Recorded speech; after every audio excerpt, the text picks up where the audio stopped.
মনিবের হুকুম মানতে যায়া বেলাল অসুস্থ শরীর নিয়া, তার শরীরে প্রচন্ড জ্বর, ওই জ্বর নিয়া বেলাল জব পিষতেছে, ছাতু পিষতে পিষতে এক পর্যায়ে বেলাল অজ্ঞান হইয়া মাটির মধ্যে পড়ে গেছে।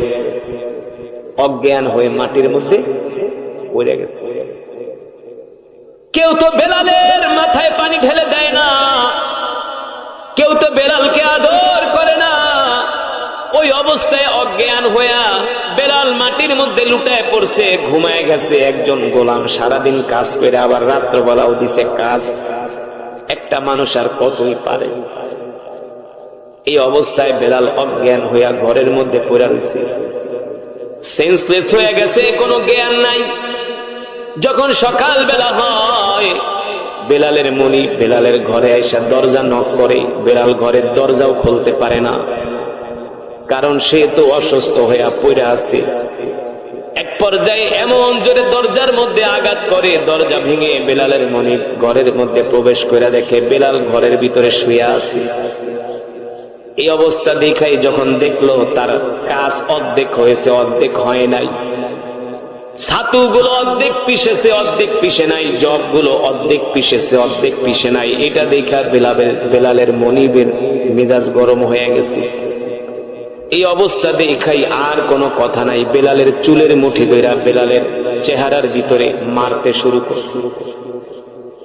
মারতে মারতে হযরতে বেলালকে রক্তাক্ত করে ফেলেছে। বেলালের নাক দিয়া মুখ দিয়া রক্ত ছুটে বেলাল রক্তাক্ত হয়ে যায়।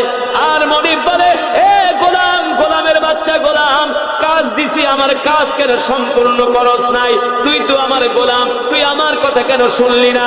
বেলাল বলে, মনিব, আমি আপনার কাজ করার জন্য চেষ্টা করছি, অসুস্থ হয়ে গেছি, কিছু করতে পারি নাই, এই জন্য আমাকে ক্ষমা করবেন।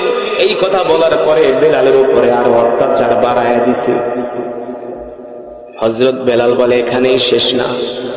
আমার মনিব আমার মাথার চুল ধরে এমন জোরে টান মারছে, এক গোছা চুল টানের চোটে তার হাতের মধ্যে উঠে গেছে। কত অত্যাচার! বেলাল বলে, মক্কায় আমার মা নাই, বাবা নাই, ভাই নাই, বোন নাই, কে আমাকে সান্ত্বনা দিবে? হযরত বেলাল বলে, আমার মাথার চুল ধরে টান মারছে, এক মুঠা চুল আমার মনিবের হাতের মধ্যে চলে গেছে,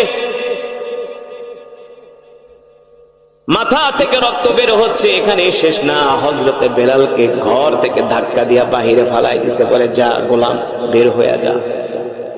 হযরত বেলাল বলে, আমি মনের দুঃখে রক্তাক্ত অবস্থায় একটা রাস্তার পাশে এসে বইসা কান্না করতেছি।